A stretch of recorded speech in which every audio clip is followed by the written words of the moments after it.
This is Radio Now 95.3 FM.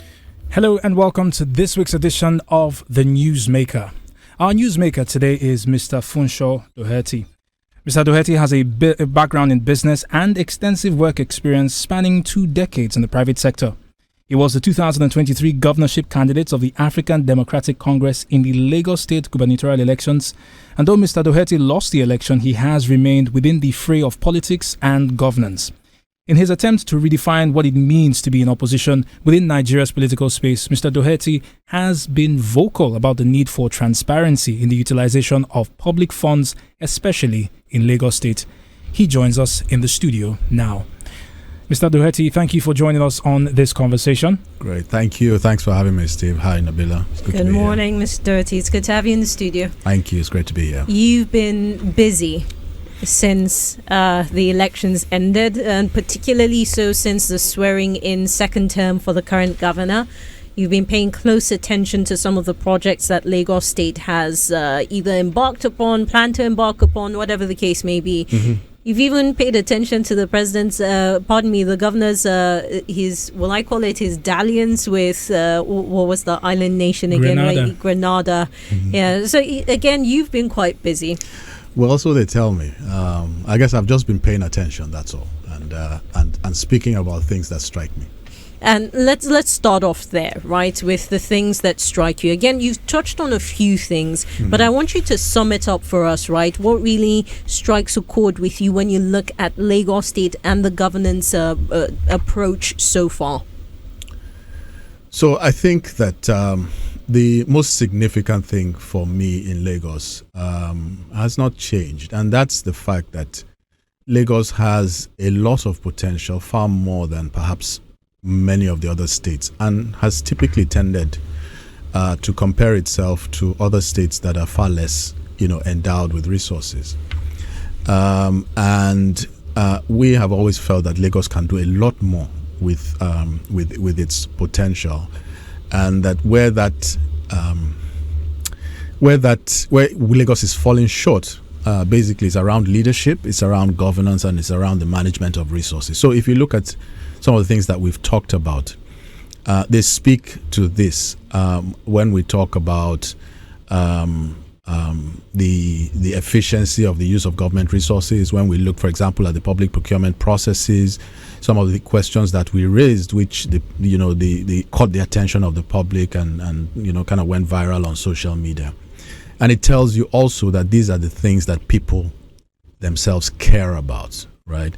And by the way, this is a trend and a phenomenon that is not just specific to Lagos, right? So we're seeing it nationally, and you'll see that there's all this debate around, the cost of governance and whether the leaders' interests are aligned and how they're using the people's resources for the benefit of the people. So I think that if I had to pick out one area, I think in Lagos where we could do a lot more, I would say it's in this area of governance, this area of managing the resources for the benefit of the people, and managing the economy in a much more inclusive rather than an extractive way.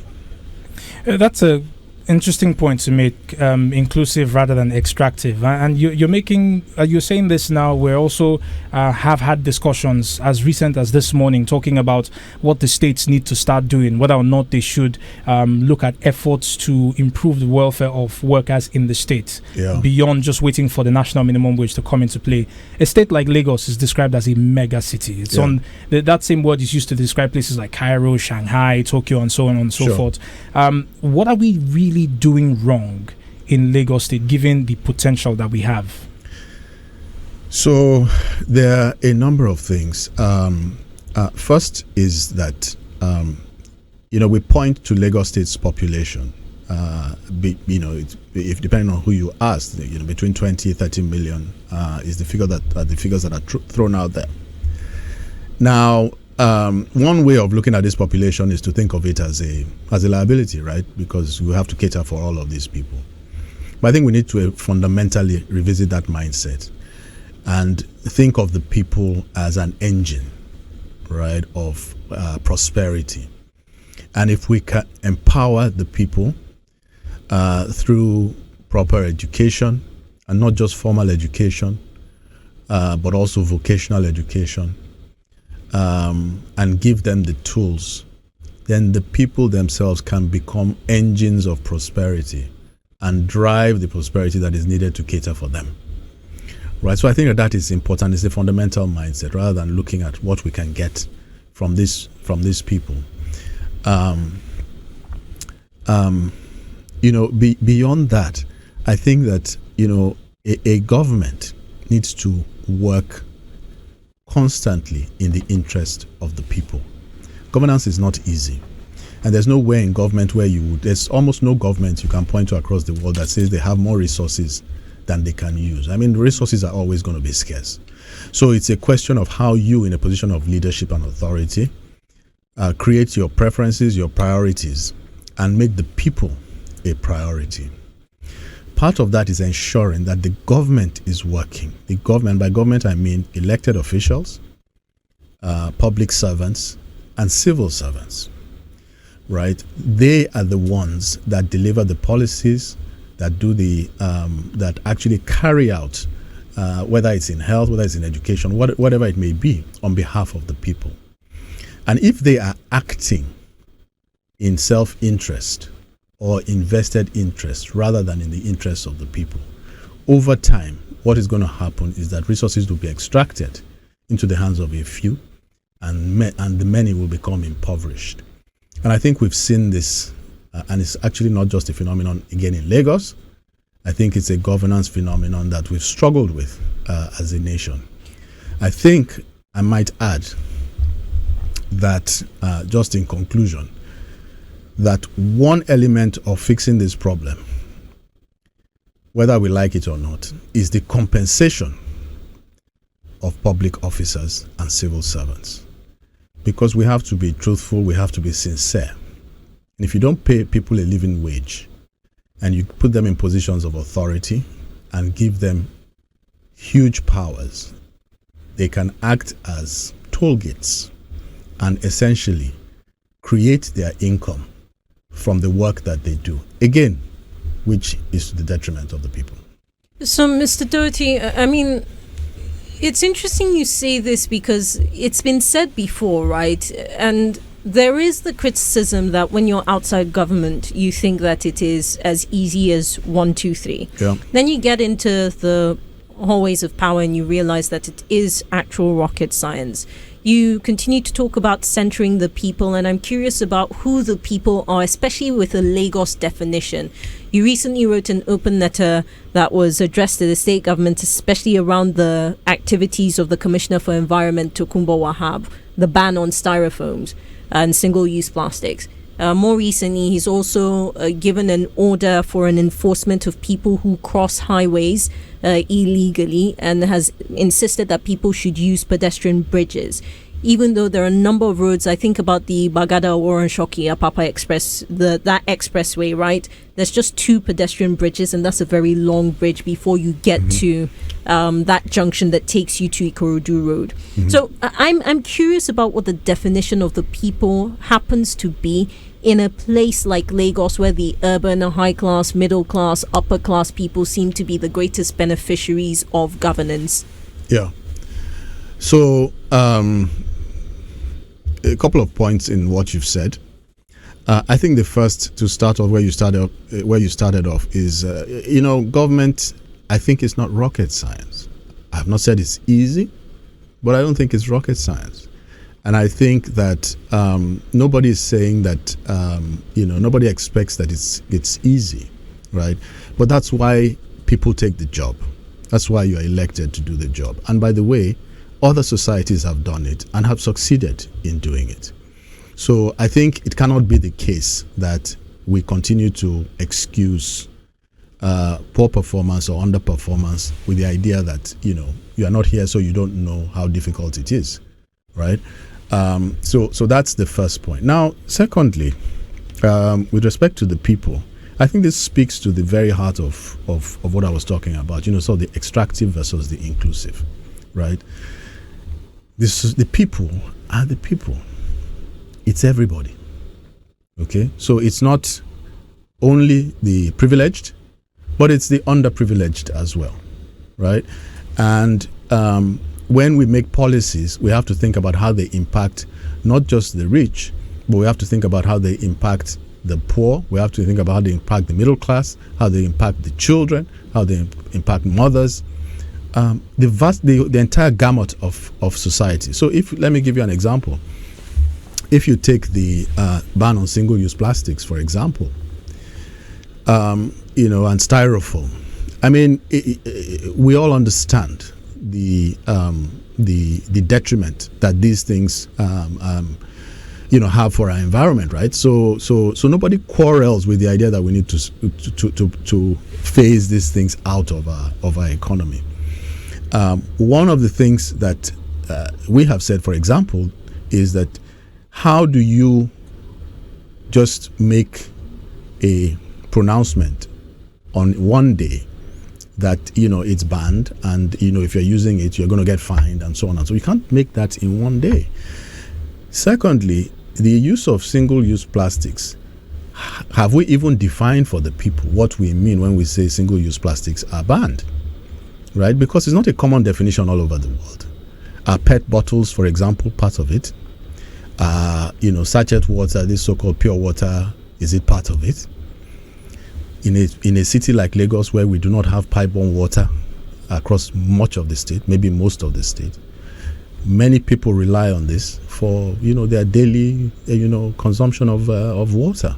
So you have to let people know what you mean, give them a path to comply. If really what you're trying to do is to get people to comply and to move things in the direction you want, not just to have an opportunity to find people who are not doing the right thing, then you will do it in a way that gives them the opportunity to comply without complicating their lives beyond what they have the capacity to cope with. Mr. Doherty, your interest in governance is not just limited to Lagos State. You've also talked about what's happening at the federal level. In plain man terms, the relationship between the naira and the dollar has been a headache. We're still trying to unravel where it went wrong, who is culpable, and so on and so forth. Can you talk to us about the questions that you are raising regarding foreign exchange, what the banks are doing, where the CBN comes in, and what sort of response you're expecting now that you have once again written, about these issues that I guess we can say is affecting every Nigerian in different ways? Yeah. So, we wrote a letter on this a few days ago. And, obviously, the whole foreign exchange thing, banks are central to it. I do want to note, to start off with, that the banking industry and maybe the entire country are mourning the loss of one of their most significant leaders over the weekend. And we just remember the family in our prayers, and our thoughts and prayers are with them. The questions we raised with respect to the foreign exchange really has to do with some of the recent developments. Of course, we all know the trajectory of the naira versus the dollar over the last maybe year or 18 months, right? It's been a precipitous decline. But most recently, in the past, I would say, couple of weeks, specifically at the end of last month, we saw certain development. So there was a circular from the CBN which confirmed that banks had been holding billions of dollars in foreign currency over and above the regulatory limits that they have, which effectively means that the banks are speculating against the naira.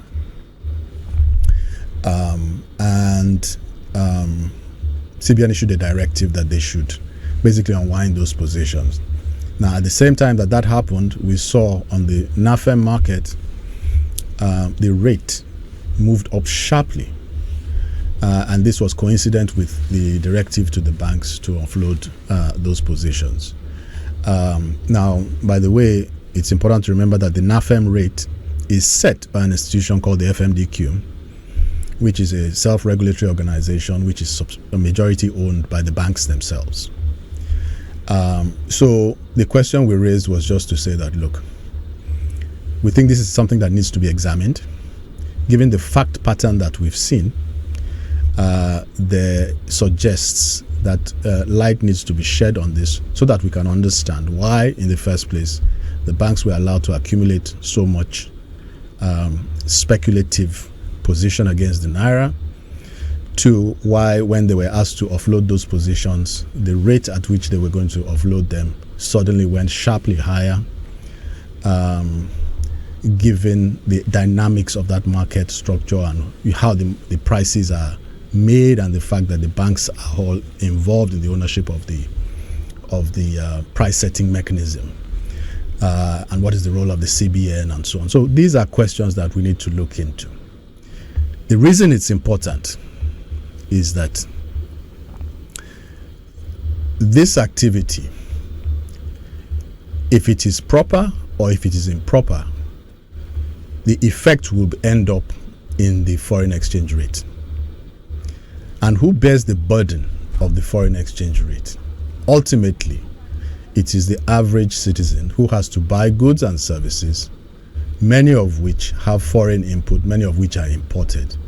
And the purchasing power of the people declines precipitously as a result of any increase in the foreign exchange rate. So I think we should not pay attention to these developments. We should not be unaware. We should not assume that everything is being done correctly, particularly when the institutions that are at the heart of the system are making hundreds of billions from speculative activity associated with the forex rate. So, Mr. Doherty, we've got maybe 3 minutes to go, and I want to bring it back to a more personal angle. You turning to the center with your latest letter, is it a precursor to you? Yes, and certainly running have to ask president? the question. Well, maybe not. But there is a real question around the future of your politics, whether it's even at Lagos, or if it's at the center, and then also your party, the ADC. We still have to have critical conversations around its chances at clinching a seat at whatever level. So talk to us about that. All right, good question. I mean, many of those things will unfold in the future, and we don't see the future. But I'll speak a little bit to that. First of all, this issue that is national is also actually very germane for Lagos State, and actually that's one of the reasons why I spoke about it. Lagos State, as you might know, has foreign borrowings of about $1.2 billion. So when the rate goes north, it costs Lagosians a lot of money. So just in 3 days alone, this movement cost Lagos 650 billion naira based on the dollars that we owe. So it's not academic for Lagos State. But beyond that, I think the question you raised, what is clear is that I remain engaged. I remain engaged politically. When I make these comments, I'm not making them just as an academic, right? So I'm a politician. And I try to be factual in what I'm doing, but I think it's important to be clear that that I'm a politician. Now, with respect to the question about the party, I think that what I would say is that I remain a card-carrying member of ADC at this time. What is clear is that the political terrain is itself evolving, and that we will see how that will evolve over the next maybe 12, maybe 18 months. And ultimately, what that portends for, my party affiliation and all of that is something that will unfold. Well, Mr. Doherty, the time that we have today is definitely not enough for the conversations that we intend to have. But he does leave us with a political answer. maybe not. It's a good place to hang it, but we do hope that we can get to talk to you extensively in the near future to look at some of the issues that have come up, some of the issues that you've addressed, sure. As well as, we have to be honest, some of the issues that will come up. It's Nigeria. We have issues every day. Absolutely. Thank you so much for having me. It's a pleasure to be here as always. Our newsmaker this morning, Mr. Funsho Doherty, the 2023 candidate of the ADC, running for governor. He did run for governor, even though he lost that election. He still remains interested in Lagos State and indeed, as we can say, Nigeria's continued success. Do stay with us as Now Breakfast continues with Community Watch in just a moment. This is Radio Now 95.3 FM.